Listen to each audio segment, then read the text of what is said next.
chapter in The Wind in the Willows by Kenneth Graham with Southern characters. And this is chapter 7, The Piper at the Gates of Dawn.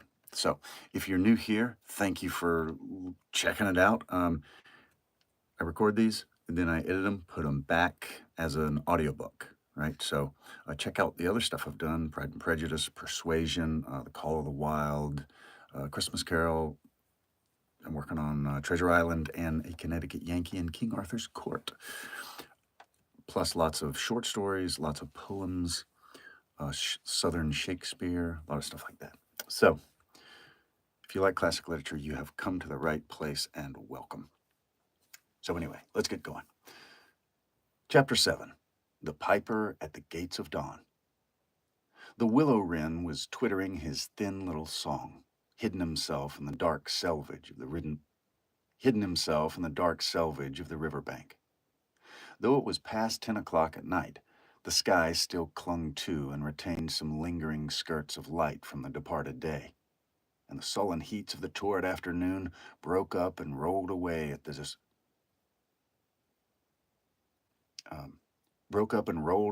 dispersing touch of the cool fingers of the short midsummer night. Mole lay stretched on the bank, still panting from the stress of the fierce day that had been cloudless from dawn to late sunset, and waited for his friend to return. He had been on the river with some companions, leaving the water rat free to keep an engagement of long standing with Otter, and he had come back to find the house dark and deserted, and no sign of Rat, who was doubtless keeping it up late with his old comrade. It was still too hot to think of staying indoors, so he lay on some cool dock leaves and thought over the past days and its doings, and how very good they had all been. The rat's light footfall was presently heard approaching over the parched grass. "Oh, the blessed coolness," he said, and sat down, gazing thoughtfully into the river, silent and preoccupied. "You stayed to supper, of course?" said the mole presently. "They simply had to," said the rat. "They wouldn't hear of my going before. You know how kind they always are, and they always make things as jolly for me as ever they could, right up to the moment I left. But I felt a brute all the time, as it was clear to me they were very unhappy, though they tried to hide it. Mole, I'm afraid they're in trouble. Little Portly's missing again, and you know what a lot his father thinks of him, though he never says much about it." "What, that child?" said the mole lightly. "Well, I suppose he is. Why worry about it? He's always straying off and getting lost and turning up again. He's so adventurous, but no harm ever happens to him. Everybody hereabouts knows him and likes him, just like they do old Otter, and you may be sure some animal or other will come and you may be sure some animal or other will come across him and bring him back again all right. Why, we found him ourselves, miles from home, and quite self-possessed and cheerful." "Yeah, but this time it's more serious," said the rat gravely. "He's been missing for some days now, and the otters have hunted everywhere, high and low, without finding the slightest trace. And they've asked every animal, too, for miles around, and nobody knows anything about him. Otter's evidently more anxious than he'll admit. I got out of that young port. I got out of him that port. I got out of him that young Portly hadn't learned to swim very well yet, and I can see he's thinking of the where. There's a lot of water coming down still, considering the time of year, and the place always had a fascination for the child. And then there are, well, traps and things, you know. Otter's not the fellow to be nervous about any son of his before it's time, and now he is nervous. When I left, he came out with me, said he wanted some air, and talked about stretching his legs, but I could see it wasn't that, so I drew him out and pumped him and got it all out of him at last. He was going to spend the last night watching by the ford. You know the place where the old ford used to be in the bygone days before they built the bridge?" "I know it well," said the mole, "but why should Otter choose to watch there?" "Well, it seems he was giving Portly his first swimming lesson there," continued the rat, "from that shallow, gravelly spit near the bank, and it was there he used to teach him fishing, and there young Portly caught his first fish, in which he was very proud. The child loved the spot, and Otter thinks that if he came wandering back from wherever he is, if he is anywhere by this time, poor little chap, he might make it for the ford he might make for the ford he's so fond of. Or if he came across it, he'd remember it well and stop there and play, perhaps.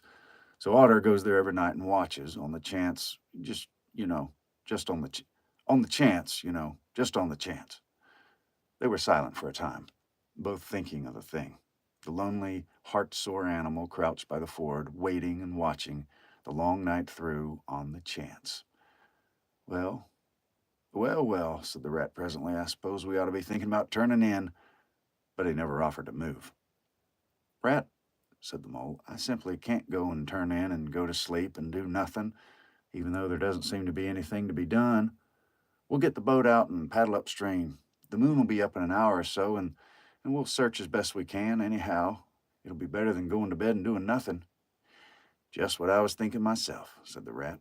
It's not the sort of night for bed, anyhow, and daybreak's not very far off, and then we may pick up some news of him from early risers as we go along. They got the boat out, and Rat took the sculls, paddling with caution. Out in midstream, there was a clear, narrow track that faintly reflected the sky, but wherever shadows fell on the water from bank, bush, or tree, they were as solid to all appearance as the banks themselves, and the mole had to steer with judgment accordingly. Dark and deserted as it was, the night was full of small noises, song and chatter and rustling, telling of the busy little population who were up and about, plying their trades and vocations through the night till sunshine should fall on them at last and send them off to their well-earned repose. The water's own noises, too, were more apparent than by day. Its gurglings and cloops more unexpected and near at hand, and constantly they started at what seemed a sudden clear call from an actual articulate voice.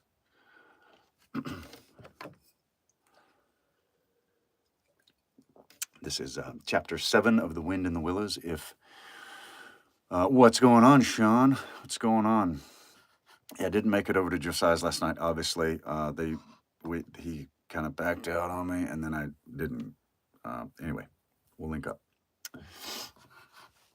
I'm almost done with this book. Then I will be editing it into an audiobook, so I'm excited about that. I'm not sure how long it'll be, probably 5 or 6 hours.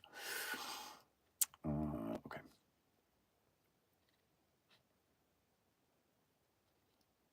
The line of the horizon was clear and hard against the sky, and in one particular quarter it showed black against a silvery climbing phosphorescence that grew and grew. At last, over the rim of the waiting earth, the moon lifted with slow majesty till it swung clear of the horizon and rode off, free of moorings. And once more they began to see surfaces, meadows widespread and quiet gardens, and the river itself from bank to bank, all softly disclosed, all washed clean of mystery and terror, all radiant again as by day, but with a difference that was tremendous. Their old haunts greeted them again in other raiment, as if they had slipped away and put on this pure new apparel and come quietly back, smiling as they shyly waited to see if they would be recognized again under it. Fastening their boat to a willow, the friends landed in this silent silver kingdom and patiently explored the hedges, the hollow trees, the runnels and their little culverts, the ditches and dry waterways. Embarking again and crossing over, they worked their way up the stream in this manner, while the moon, serene and detached in a cloudless sky, did what she could, though so far off, to help them in their quest. Till her hour came and she sank earthwards reluctantly and left them, and mystery once more held field and river. Then a change began slowly to declare itself. The horizon became clearer, field and tree came more into sight, and somehow, with a different look, the mystery began to drop away from them. A bird piped suddenly and was still, and a light breeze sprang up and set the reeds and bulrushes rustling. Rat, who was in the stern of the boat, while Mole sculled, sat up suddenly and listened with a passionate intentness. Mole, who with gentle strokes was just keeping the boat moving while he scanned the banks with care, looked at him with curiosity. "It's gone," sighed the rat, sinking back into his seat again. "So beautiful and strange and new. Since it was to end so soon, I almost wish I never heard of it, for it has roused a longing in me that is pain, and nothing seems worthwhile but just to hear that sound once more and go on listening to it forever. No, there it is again," he cried, alert once more. Entranced, he was silent for a long space, spellbound.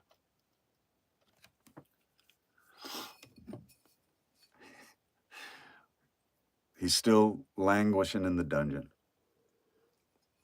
He got clapped in irons last night down in the very heart of the keep, and yeah, we'll have to figure out a way to get him out of there.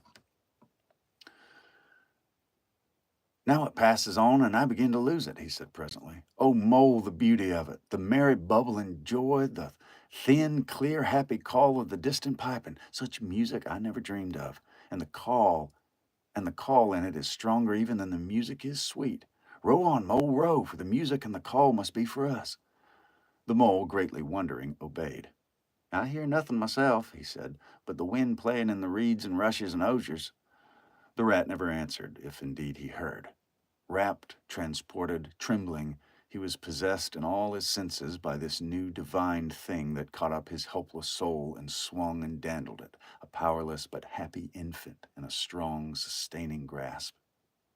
In silence, Mole rowed steadily, and soon they came to a point where the river divided, a long backwater branching off to one side. With a slight movement of his head, little heater, I'm going to turn that off. Sorry about that. With a slight movement of his head, Rat, who had long dropped the rudder lines, directed the rower to take the backwater. The creeping tide of light gained and gained, and now they could see the color of the flowers that gemmed the water's edge. Clearer and nearer still, cried the Rat joyously. Now you must surely hear it. Ah, at last, I see you do. Breathless and transfixed, the Mole stopped rowing as the liquid run of that glad piping broke on him like a wave, caught him up, and possessed him utterly. He saw the tears on his comrade's cheeks and bowed his head and understood. For a space they hung there, brushed by the purple, loose strife that fringed the bank. Then the clear, imperious summons that marched hand in hand with the intoxicating melody imposed its will on Mole, and mechanically he bent to his oars again. And the light grew steadily stronger, but no birds sang as they were wont to do at the approach of dawn. And but for all the heavenly music, all was marvelously still. On either side of them, as they glided onwards, the rich meadow grass seemed that morning of a freshness and a greenness unsurpassable. Never had they noticed the roses so vivid, the willow herb so riotous, the meadow sweet so odorous and pervading. Then the murmur of the approaching weir began to hold the air, and they felt a consciousness that they were nearing the end, whatever it might be, that surely awaited their expedition. A wide half-circle of foam and glinting lights and shining shoulders of green water, the great weir closed the backwater from bank to bank, troubled all the quiet surface with twirling eddies and floating foam streaks, and deadened all other sounds with its solemn and soothing rumble. In midmost of the stream, embraced in the weir's shimmering arms spread, a small island lay anchored, fringed close with willow and silver birch and alder. Reserved, shy, but full of significance, it hid whatever it might be. It hid whatever it might hold behind a veil, keeping it till the hour should come, and with the hour, those who were called and chosen.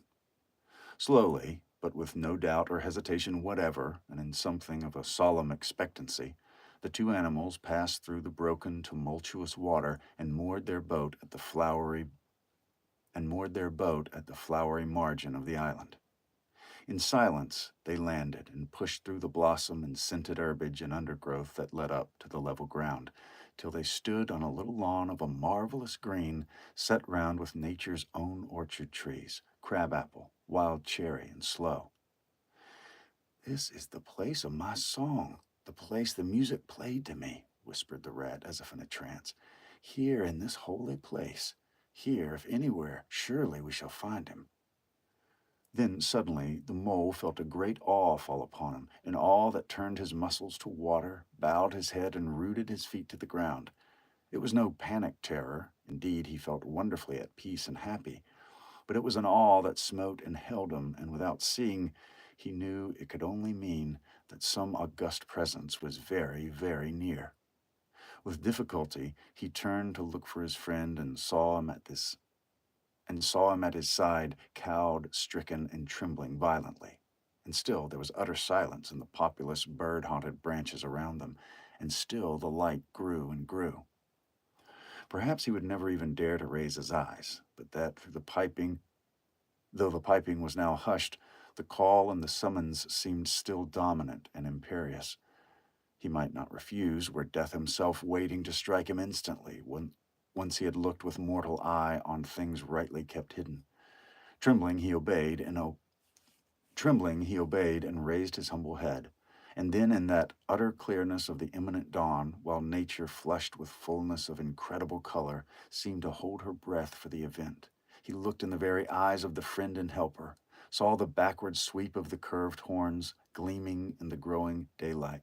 Gleaming in the growing daylight, saw the stern, hooked nose between the kindly eyes that were looking down on them humorously, while the bearded mouth broke into a half smile at the corners, saw the rippling muscle on the arm that lay across the broad chest, the long supple hand still holding the panpipes, only just fallen away from the parted lips, saw the splendid curves of the shaggy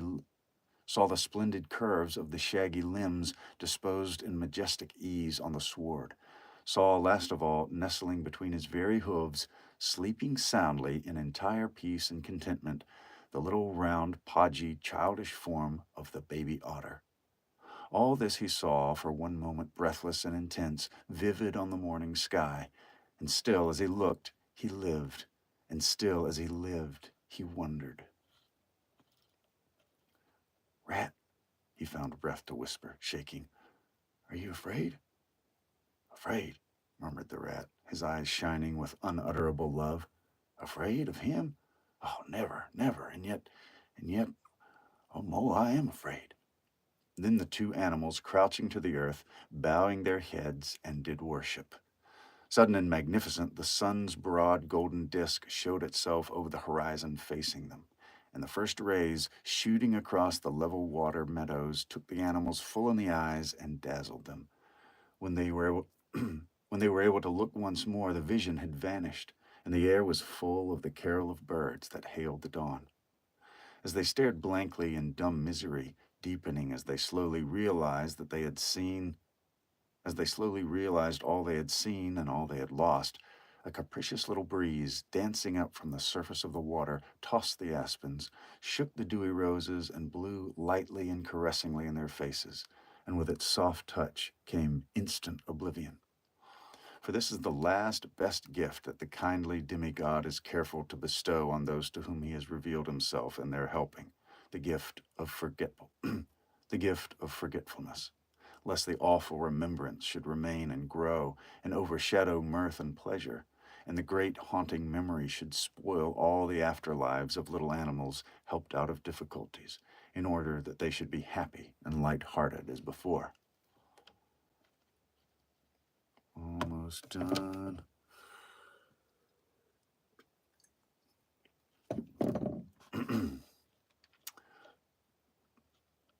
Mole rubbed his eyes and stared at Rat, who was looking about him in a puzzled sort of way. "I beg your pardon, what'd you say, Rat?" he asked. "I think I was only remarking," said Rat slowly, "that this was the right sort of place, and that here, if anywhere, we should find him. And look, why, there he is, little fella." And with a cry of delight, he ran towards the slumbering Portly. But Mole stood a moment, held in thought, as one wakened suddenly from a beautiful dream, who struggles to recall it, and can recapture nothing but a dim sense of the beauty of it. The beauty, till that too fades away in its turn, and the dreamer bitterly accepts the hard, cold waking and all its penalties. So Mole, after struggling with his memory for a brief space, shook his head sadly and followed the rat. Portly woke up with a joyous squeak and wriggled with pleasure at the sight of his father's friends who had played with him so often in past days. In a moment, however, his face grew blank, and he fell to hunting round in a circle with pleading whine, as a child that has fallen happily asleep in its nurse's arms and wakes to find itself alone and laid in a strange place, and searches corners and cupboards and runs from room to room, despair growing silently in his heart. Even so Portly searched the island, and searched, dogged and unwearying, till at last the black moment came for giving it up and sitting down and crying bitterly.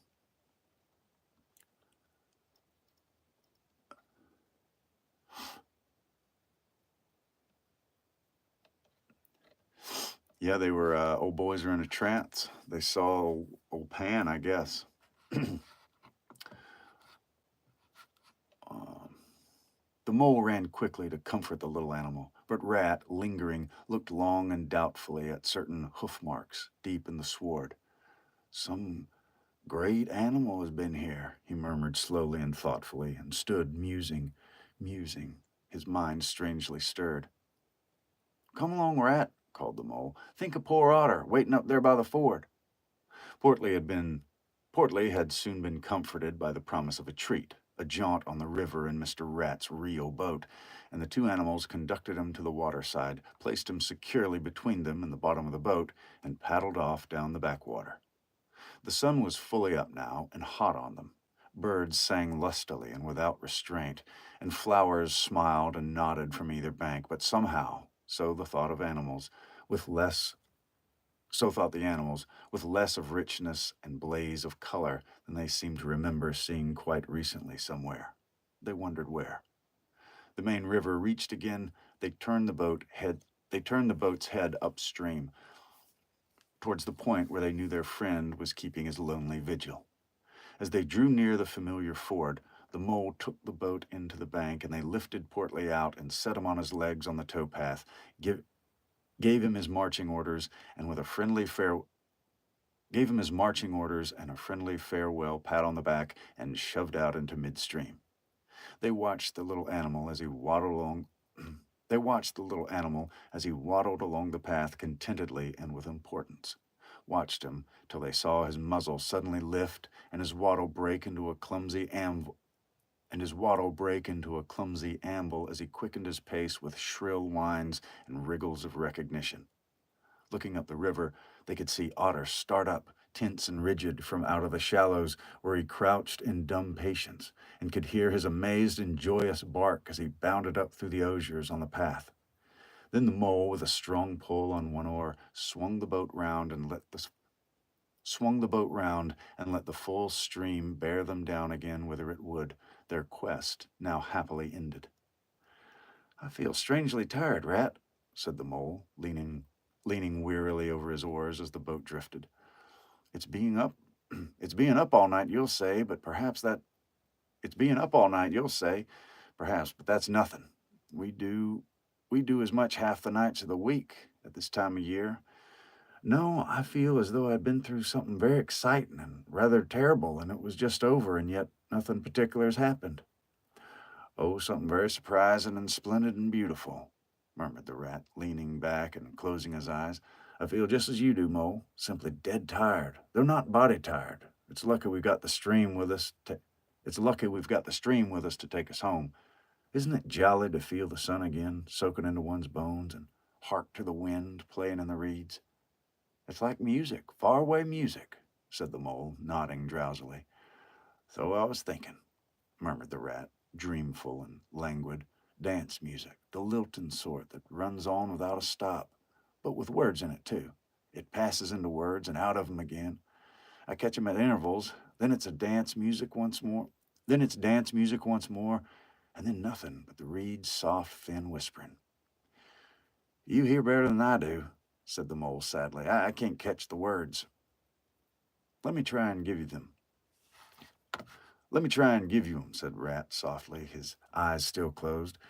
Now it's turning into words again, faint but clear, lest they all should dwell and turn your frolic to fret.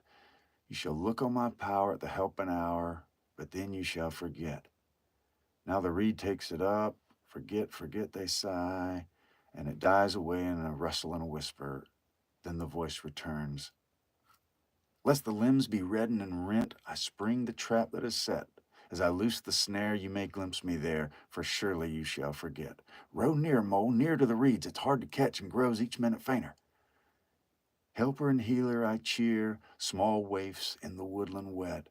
Strays I find it in, wounds I bind it in, bidding 'em all forget. Nearer, Mole, near. No, it's no good. The song's died away into the reed talk.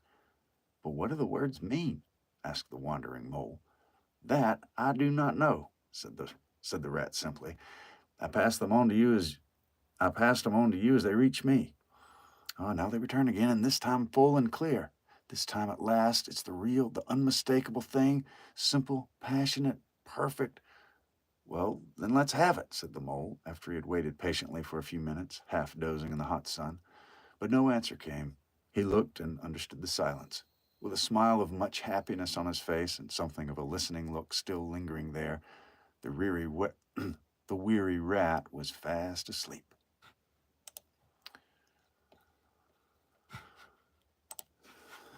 Let's see, that was chapter 6. Chapter 7, I'm sorry. Chapter 8 is Toad's Adventures. Thinking about, I don't know. Should I? I think I'll go ahead and do it. Because Mr. Toad is a funny dude. I think this is when he makes his glorious escape.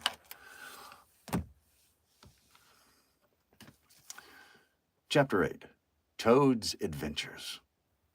When Toad found himself immured in a dank and noisome dungeon, and knew that all the grim darkness of a medieval fortress lay between him and the outer world of sunshine and well-metalled high roads where he had been so happy, disporting himself as he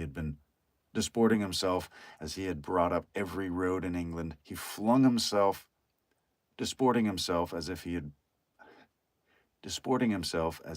bought up every road in England, he flung himself at length on the floor and shed bitter tears and abandoned himself to dark despair. "This is the end of everything," he said. "At least it's the end of the career Toad, which is the same thing, the popular and handsome Toad, the rich and hospitable Toad, the Toad so free and careless and debonair.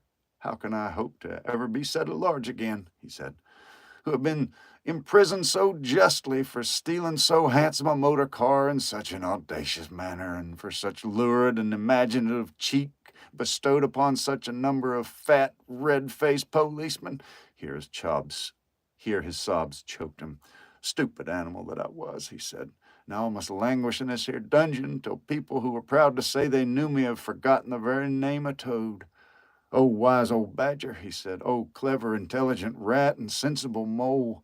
What sound judgments, what a knowledge of men and matters you possess. Oh, unhappy and forsaken Toad."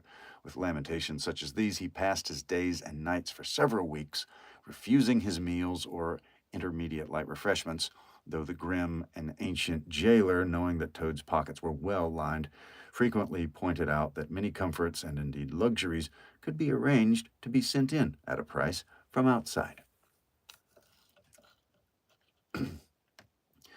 Now the jailer had a daughter, a pleasant wench and good-hearted, who assisted her father in the lighter duties of his post. She was particularly fond of animals, and besides her canary, whose cage hung on a nail in the massive wall of the keep by day, to the great annoyance of prisoners who relished an after-dinner nap, and was shrouded on the parlor table at night, she kept several piebald mice and a restless revolving squirrel. This kind-hearted girl, pitying the misery of Toad, said to her father one day, "Father, I can't bear to see that poor beast so unhappy and getting so thin.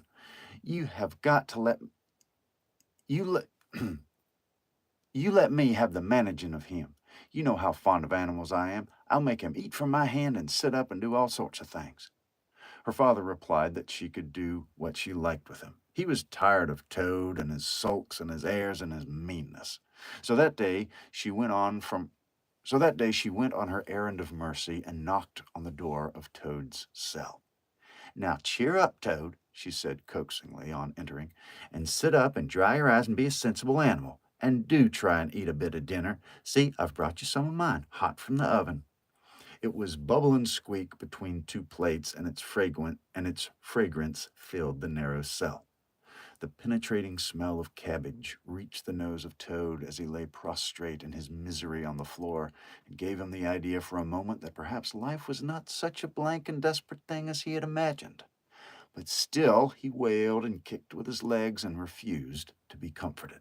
So the wise girl retired for the time, but of course a good deal of the smell of hot cabbage remained behind, as it will do, and Toad, between his sobs, sniffed and reflected, and gradually began to think new and inspiring thoughts of chivalry and poetry, indeed still to be done, of broad meadows and cattle browsing in them, raked by sun and wind, of kitchen gardens and straight herb borders and warm snapdragon beset by bees, and of the comforting clink of dishes set down on the table at Toad Hall, and the scrape of the chair legs on the floor as everyone pulled himself close up to his work.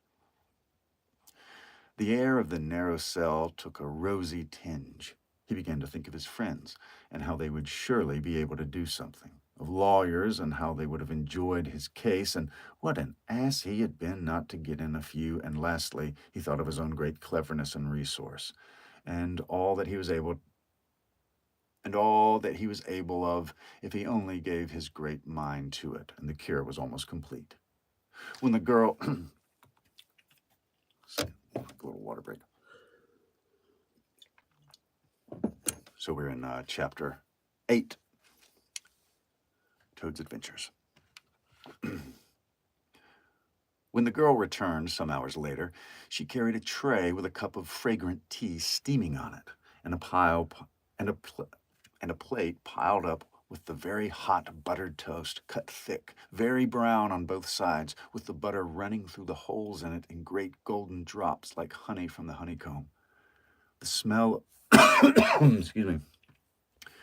The smell of that buttered toast simply talked to Toad, and with no uncertain voice talked of warm kitchens, of breakfasts on bright frosty mornings, of cozy parlor firesides on winter evenings when one's ramble was over and slippered feet were propped on the fender, of the purring of contented cats and the twitter of sleepy canaries.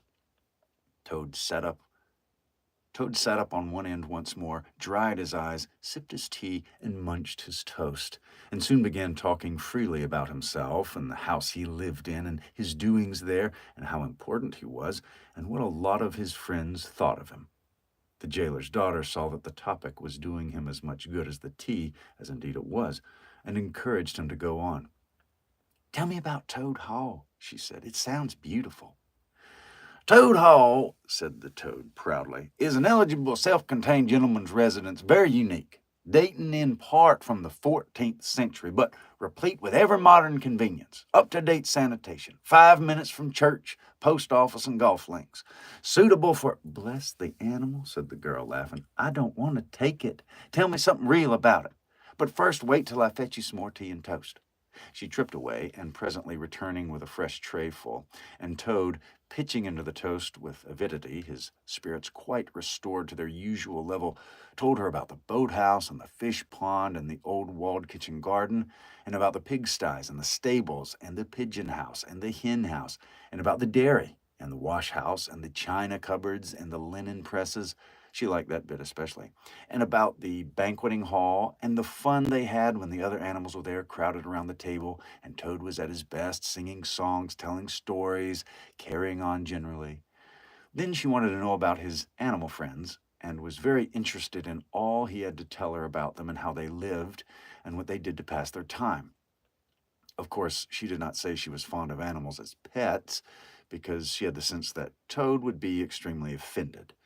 When she said good night, having filled his water jug and shaken up his straw for him, Toad was very much the same sanguine, self-satisfied animal that he had been of old. He sang a little song or two, of the sort he used to sing at his dinner parties, curled himself up in the straw, and had an excellent night's rest and the pleasantest of dreams. They had many interesting talks together after that, as the dreary days went on, and the jailer's daughter grew very sorry for Toad and thought it a great shame that a poor little animal should be locked up in prison for what seemed like to her a very trivial offense. Toad, of course, in his vanity, thought that her interest in him proceeded from a growing tenderness, and he could not help half regretting that the social gulf between them was so very wide, for she was a comely lass and evidently admired him very much. One morning the girl was very thoughtful and answered at random, and did not seem to Toad to be paying proper attention to his witty sayings and sparkling comments. "Toad," she said presently, "just listen, please. I have an aunt who is a washerwoman." "There," said Toad, graciously and affably. "Never mind. Think no more about it. I have several aunts who ought to be washerwomen." Do be quiet a minute, Toad, said the girl. You talk too much. That's your chief fault, and I'm trying to make you think, and you hurt my head. And I'm trying to think, and you hurt my head. As I said, I have an aunt who is a washerwoman. She does the washing for all the prisoners in this castle. We try to keep any paying business of that sort in the family, you understand. She takes out the washing on Monday morning and brings it in on Friday evening. This is a Thursday. Now, this is what occurs to me. You're very rich. At least you're always telling me so. And she's very poor. A few pounds wouldn't make any difference to you, and it would mean a lot to her. Now, I think if she were properly approached, squared, I believe, squared, I believe is the word you animals use, you could come to some arrangements by which she could have, you could come to some arrangements by which she would have let you, by which she would let you have her dress and bonnet and so on, and you could escape from the castle as the official washerwoman. You're very like in many respects, particularly about the figure. We're not, said the Toad in a huff. I have a very elegant figure for what I am. Oh, so has my aunt, replied the girl, for what she is. But have it your own way, you horrid, proud, ungrateful animal, when I'm sorry for you. You horrid, proud, ungrateful animal, when I'm sorry for you and trying to help you. Yes, that's all right. Thank you very much indeed, said the Toad hurriedly. But look here, you wouldn't surely have Mr. Toad of Toad Hall going about the country disguised as a washerwoman. Then you can stop here as a toad, said the girl with much spirit. I suppose you want to go off on a coaching for. Honest Toad was already to admit himself. Honest Toad was always ready to admit himself in the wrong. You're a good, kind, clever girl, he said, and I'm indeed a proud and a stupid toad.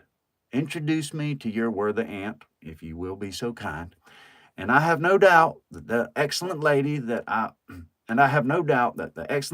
I will be able to arrange some terms satisfactory to both parties.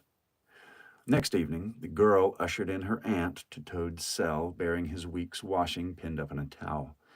The old lady had been prepared beforehand for the interview, and the sight of certain gold sovereigns that Toad had thoughtfully placed on the table in view,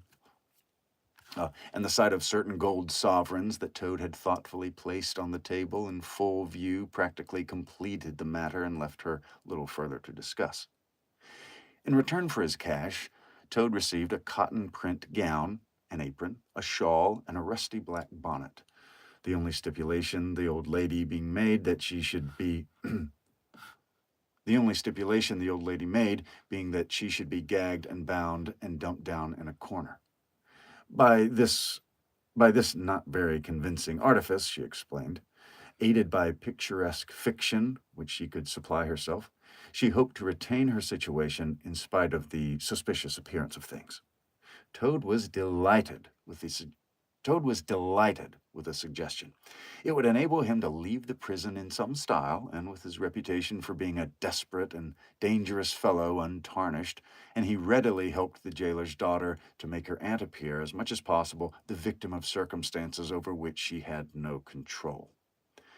Now it's your turn, Toad, said the girl. Take off that coat and waistcoat of yours. You're fat enough as it is.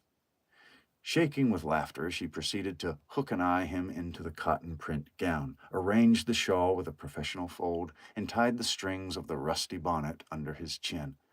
You're the very image of her, she giggled. Only I'm sure you've never looked half so respectable in all your life before.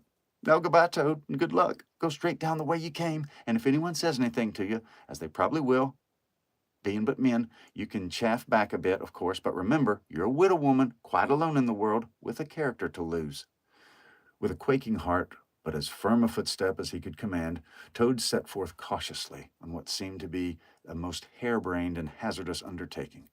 But he was soon agreeably surprised to find how easy everything was made for him, and a little humbled at the thought that both his popularity and the sex that seemed to inspire it were really another's. The washerwoman's squat figure in its familiar cotton print seemed a passport for every barred door and grim gateway. Even when he hesitated, uncertain as to the right turning to take, he found himself helped out of his difficulty by the warder at the next gate, anxious to be off to his tea, summoning him to come along sharp and not keep him waiting there all night. The chaff and the humorous sallies to which he was subjected, and to which, of course, he had provided prompt and effective reply, formed indeed his chief danger. For Toad was an animal with a strong sense of his own dignity, and the chaff was mostly, he thought, poor and clumsy, and the humor of the sallies entirely lacking. However, he kept his temper, though with great difficulty, suited his retorts to his company and his supposed character, and did his best not to overstep the limits of good taste. It seemed hours before he crossed the last courtyard, rejected the pressing invitations from the last guardroom, and dodged the outspread arms of the last warder, pleading with simulated passion for just one farewell embrace. But at last he heard the wicket gate in the great outer door click behind him, felt the fresh air of the outer world upon his anxious brow, and knew that he was free. So he's out. He's out.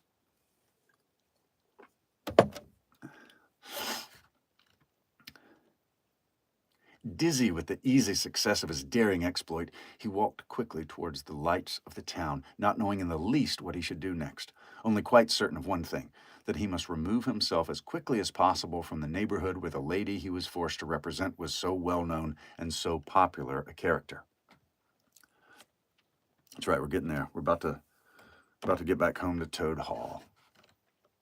He made his way to the station accordingly, consulted a timetable, and found that a train, bound more or less in the direction of his home, was due to start in half an hour. "More luck," said Toad, his spirits rising rapidly, and went off to the booking office to buy his ticket. He gave the name of the station that he knew to be nearest to the village of which Toad Hall was the principal feature, and mechanically put his fingers, in search of the necessary money, where his waistcoat pocket should have been. But here the cotton gown, which had nobly stood by him so far, and which he had basely forgotten, intervened and frustrated his efforts. In a sort of nightmare, he struggled with the strange, uncanny thing that seemed to hold his hands, turn all muscular strivings into water, and laugh at him all the time, while the other travelers, forming up in a line behind, waited with impatience, making suggestions of more or less value and comments of more or less stringency and point. At last, somehow, he never rightly understood how, he burst the barriers, attained the goal, arrived at where all waistcoat pockets are eternally situated, and found not only no money, but no pockets to hold it, and no waistcoat to hold the pocket. To his horror, he recollected that he had left both coat and waistcoat behind him in his cell, and with them his pocketbook, money, keys, watch, matches, pencil case, all that makes life worth living, all that distinguishes the many-pocketed animal, the lord of creation, from the inferior one-pocketed or no-pocketed productions that hop or trip about permissively, unequipped for the real contest.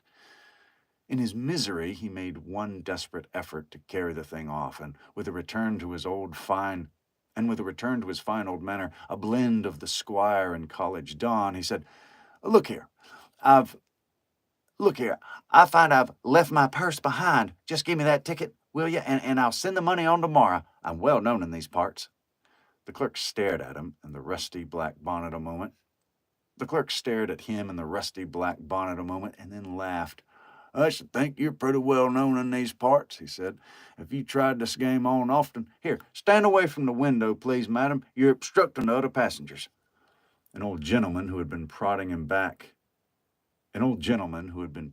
in the back for some moments here thrust him away, and what was worse, addressed him as his good woman, which angered Toad more than anything that had occurred that evening. Baffled and full of despair, he wandered blindly down the platform where the train was standing, and tears trickled down each side of his nose. It was hard, he thought, to be within sight of safety and almost of home, and to be balked by the want of a few wretched shillings and the pettifogging mistrustfulness of paid officials. Very soon his escape would be discovered. The hunt would be up. He would soon be caught, reviled, loaded with chains, dragged back again to prison, and bread and water and straw. His guards and penalties would be doubled, and oh, what sarcastic remarks the girl would make. What was to be done? He was not swift of foot. His figure was unfortunately recognizable. Could he not squeeze under the seat of a carriage? He had seen this method adopted by schoolboys when the journey money provided by thoughtful parents had been diverted to other and better ends.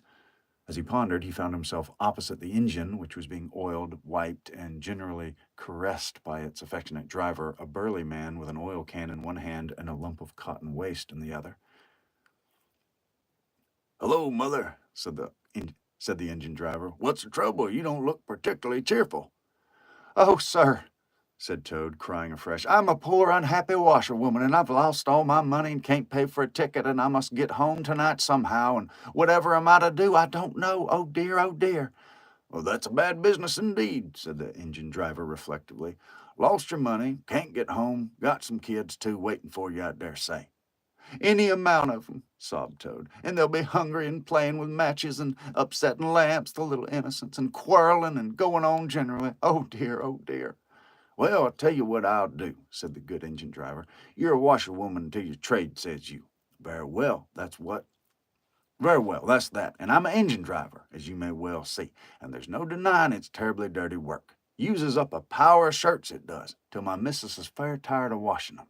If you'll wash a few shirts for me when you get home and send them along, I'll give you a ride on my engine.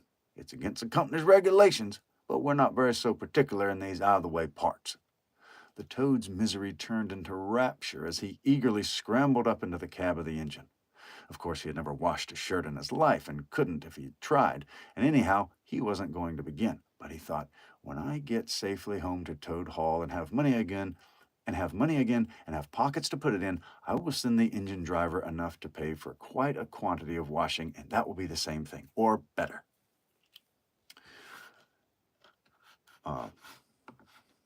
Wait, he actually said that. I thought he was describing his thoughts. He wasn't describing his thoughts. He was actually saying that. So I have to do that line again. But he thought, when I get safely home to Toad Hall and have money again and pockets to put it in, I'll send the engine driver enough to pay for quite a quantity of washing, and that'll be the same thing, or better. The guard waved his welcome flag. The engine driver whistled in cheerful response, and the train moved out of the station. As the speed increased, and the Toad could see on either side of him real fields and trees and hedges and cows and horses, all flying past him as he thought how every minute was bringing him nearer to Toad Hall and sympathetic friends and money to chink in his pockets and a soft bed to sleep in and good things to eat and praise and admiration at the recital of his adventures and his surpassing cleverness, he began to skip up and down and shout and sing snatches of song to the great astonishment of the engine driver, who had come across washerwomen before at long intervals, but never one at all like this. We are almost done. Almost done. If you're watching this or catching the replay later on, hope you're having a good night. Thank you for watching. This is such a fun book, Wind in the Willows.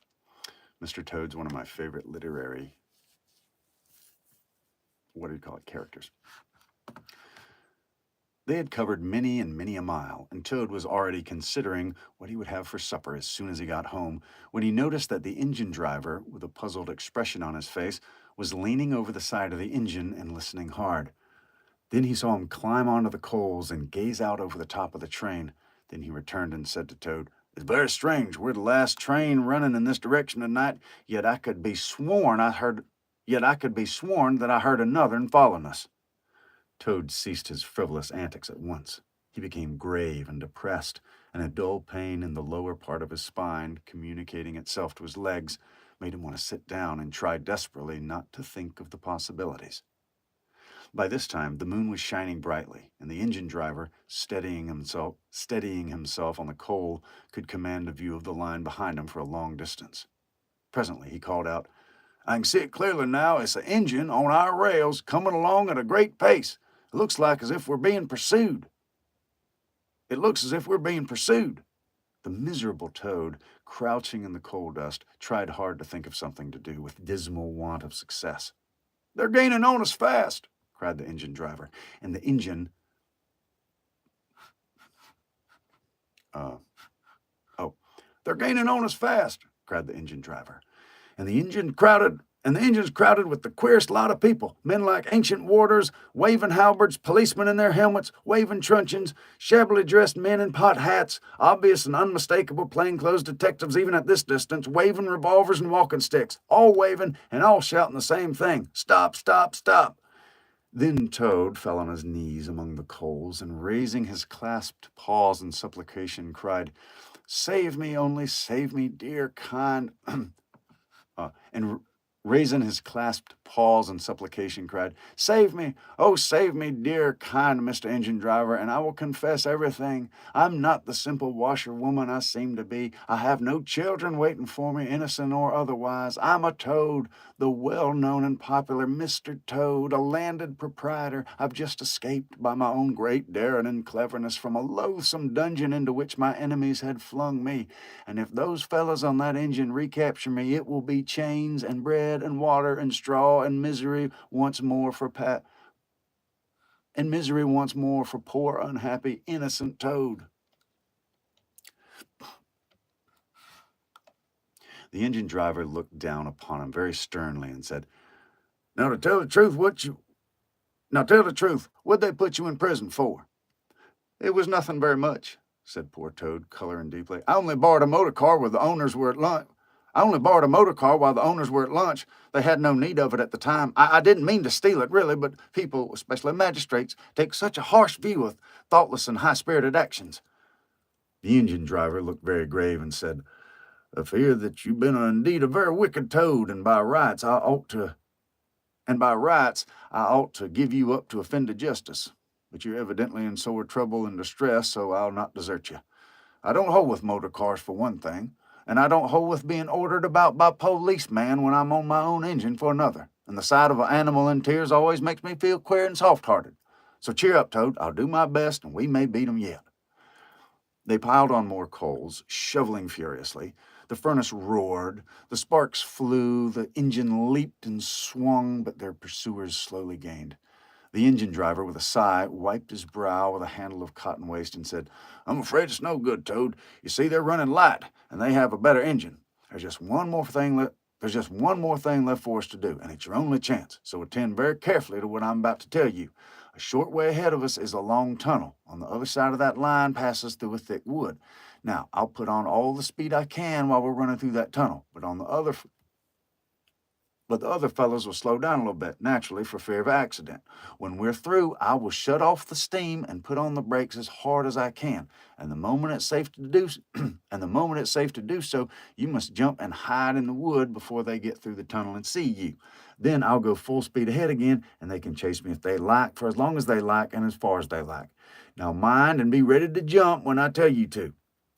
They piled on more coals, and the train shot into the tunnel, and the engine rushed and roared and rattled, till at last they shot out at the other end into fresh air and the peaceful moonlight, and saw the wood lying dark and helpful upon either side of the line. The driver shut off the engine and put on the brakes. The Toad got down on the step, and the train slowed down to an almost walking pace. As the train slowed down to an almost walking pace, he heard the driver call out, "Now jump!" Toad jumped, rolled down a short embankment, picked himself up unhurt, scrambled into the wood, and hid. Peeping out, he saw his train get up to speed again and disappear at a great pace. Then out of the tunnel burst the pursuing engine, roaring and whistling, her motley crew waving their various weapons and shouting, "Stop, stop, stop!" When they were past, the Toad had a hearty laugh, for the first time since he was thrown into prison. But he soon stopped laughing when he came to consider that it was now very late and dark and cold, and he was in an unknown wood with no money and no chance of supper, and still far from friends and home. And the dead silence of everything after the roar and rattle of the train was something of a shock. He dared not leave the shelter of the trees, so he stuck into the wood with the idea of leaving the railway as far as possible behind him. After so many weeks within walls, he found the woods strange and unfriendly, and inclined, he thought, to make fun of him. Night jars, sounding their mechanical rattle, made him think that the wood was full of searching warders closing in on him. An owl, swooping noiselessly towards him, brushed his shoulder with its wing, making him jump with the horrid certainty that it was a hand, then flitted off, moth-like, laughing its low "ho, ho, ho," which Toad thought in very poor taste.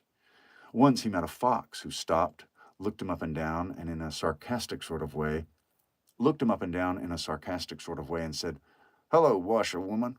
Half a pair of socks and a pillowcase short this week. Mind it don't occur again," and swaggered off, laughing. Toad looked about for a stone to throw at him, but did not succeed in finding one, which vexed him more than anything. At last, cold, hungry, and tired out, he sought the shelter of a hollow tree, where with branches and dead leaves he made himself as comfortable a bed as he could, and slept soundly till the morning.